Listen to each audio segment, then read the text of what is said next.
Today we are going to discuss the topic how to defeat death. मृत्यु की पराजय। इस प्रकार कहा जाता है लोहा एक प्रकार की सबसे बड़ा ताकतवर धातु है, किंतु लोहा से भी ताकतवर अग्नि है, क्योंकि अग्नि से लोहा पिघल जाता है,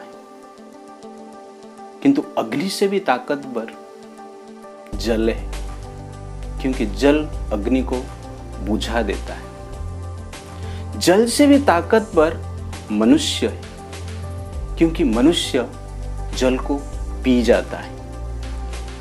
और मनुष्य से भी ताकतवर मृत्यु है, क्योंकि मृत्यु मनुष्य को मार डालता है।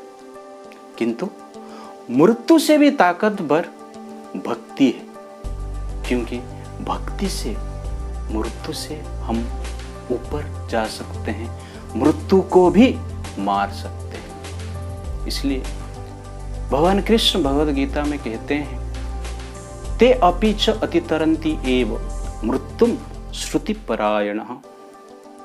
जो व्यक्ति भगवान कृष्ण के गुण का श्रवण करता है, गुण का वर्णन करता है, लीलाओं की वर्णन करता है और भगवान का नाम का स्मरण करता है, वो व्यक्ति इस संसार में से जन्म मृत्यु का चक्र से बच सकता है और भगवान का नित्य धाम में प्रवेश करके नित्य निरंतर आनंदमय जीवन, सनातन जीवन अतिवाहित कर सकता है।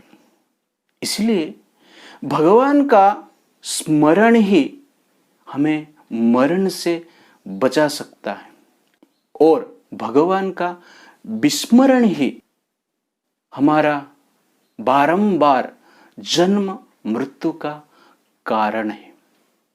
इसलिए हमें भगवान का नाम स्मरण और भगवान का गुण का स्मरण करना अत्यंत आवश्यकता है मृत्यु से बचने के लिए।